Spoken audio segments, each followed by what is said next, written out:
Capítulo 1. Satanás, o abismo e o grande dragão. O Tratado do Inferno, já o dissemos, é o mais notável dos escritos que ditou Santa Francisca.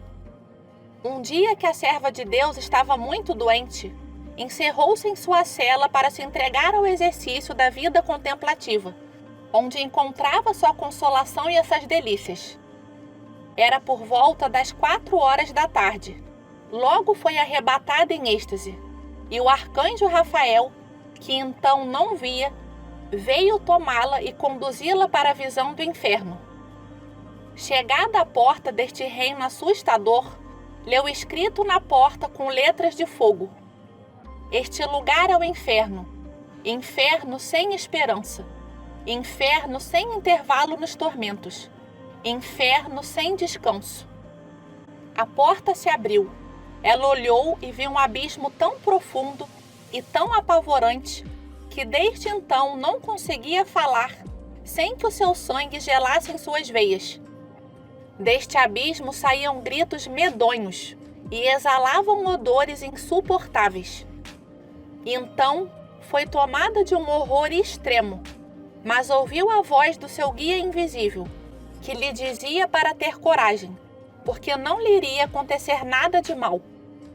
Um pouco tranquilizada com esta voz amiga, olhou mais atentamente esta porta e viu-a já bastante larga na entrada, mas ia se alargando sempre mais na sua espessura. Mas neste horroroso corredor reinava trevas inimagináveis.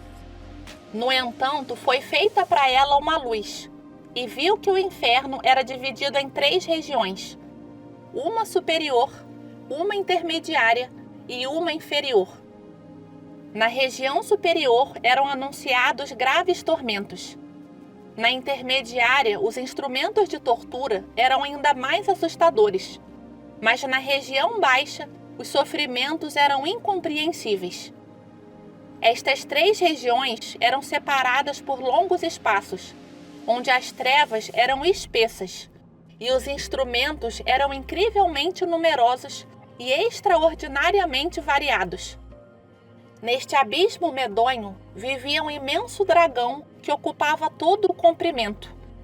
Tinha sua cauda no inferno inferior, o seu corpo no inferno intermediário, a sua cabeça no inferno superior. A sua goela estava escancarada na abertura da porta, que a ocupava inteiramente. A sua língua estendia-se com comprimento desmedido. Os seus olhos e as orelhas lançavam chamas sem claridade, mas com calor insuportável. E a sua garganta vomitava lava ardente e com odor empestado. Francisca ouviu neste abismo um barulho assustador. Eram gritos, uivos, blasfêmias, lamentações aflitivas. E tudo isso, misturado com calor sufocante e odor insuportável, causava-lhe tanto mal que pensava que a sua vida ia se aniquilar. Mas o seu guia invisível a assegurava com essas inspirações e lhe dava um pouco da coragem que ela precisava para suportar a visão de que vamos falar. Viu então Satanás, na forma mais terrível que se possa imaginar. Estava sentado em um assento que parecia uma longa viga no inferno do meio. No entanto, a sua cabeça atingia o alto do abismo, e os seus pés desciam até ao fundo. Tinha as pernas e os braços estendidos, mas não em forma de cruz. Uma das suas mãos ameaçava o céu, e a outra indicava o fundo do abismo. 2 imensos chifres de cervo coroavam a sua fronte. Eram muito frondosos, e os inumeráveis pequenos chifres que deles brotavam como ramos formavam quantidades de chaminés, pelas quais saíam colunas de fumo e chama. O seu rosto era de uma fealdade repelente e de um aspecto terrível. A sua boca, como a do dragão, vomitava um rio de fogo muito ardente, mas sem claridade e com um odor horrível.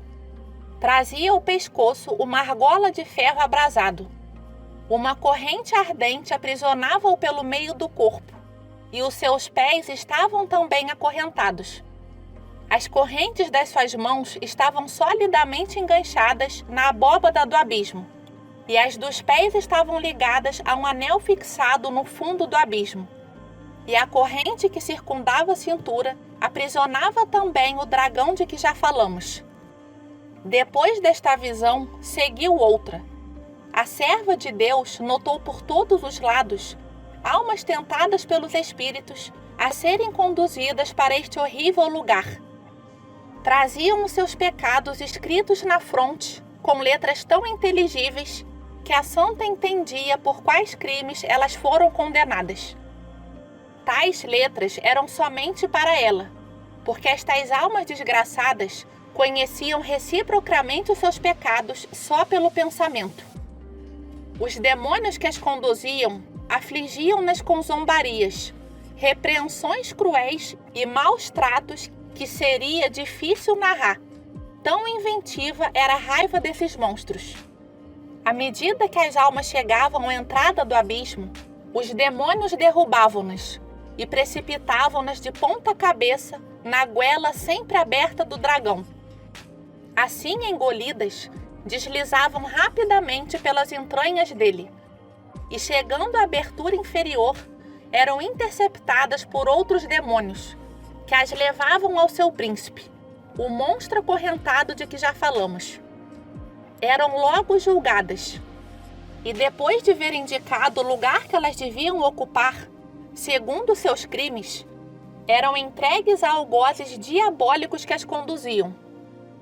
A santa notava que esta translação não se dava da mesma maneira que a das almas que passam do purgatório para o céu, apesar da distância que estas últimas devem percorrer seja incomparavelmente maior do que a de um inferno a outro, pois que é preciso atravessar a terra, o céu dos astros, o do cristalino, para chegar ao do empíreo. No entanto, esta viagem se faz em um abrir e fechar de olhos. O caminhar das almas que Francisca via serem levadas pelos algozes do tirano infernal era, ao contrário, muito lento, tanto por causa das espessas trevas que precisava atravessar com uma espécie de violência, quanto por causa das torturas infligidas nesses espaços intermediários, cheios de instrumentos de suplícios, de que já falamos.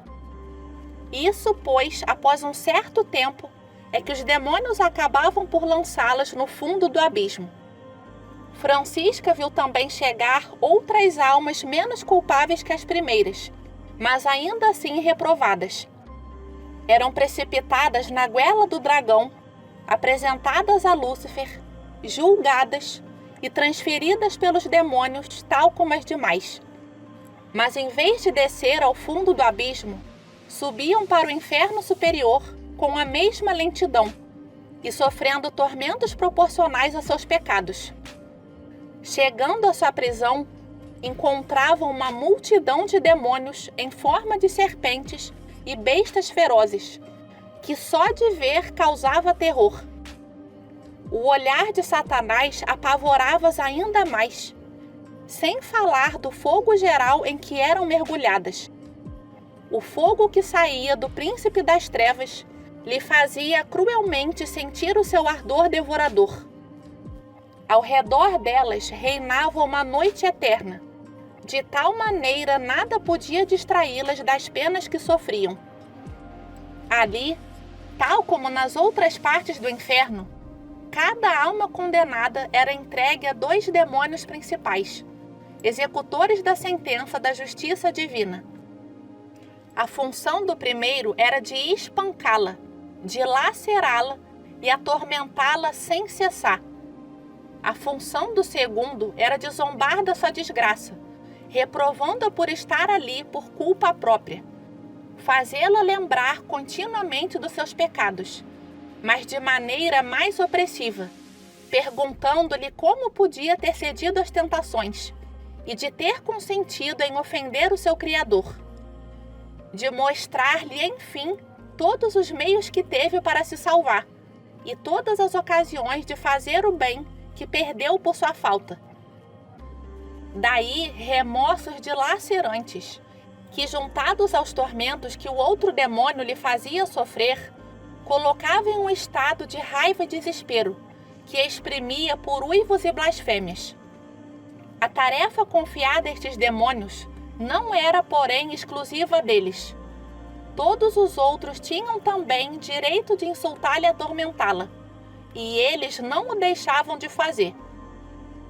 Desejando a serva de Deus saber qual a diferença entre os habitantes das 3 regiões desse reino assustador, foi-lhe dito que na região inferior eram colocados os grandes criminosos, na intermediária os criminosos medianos, e na superior os menos culpáveis dos réprobos.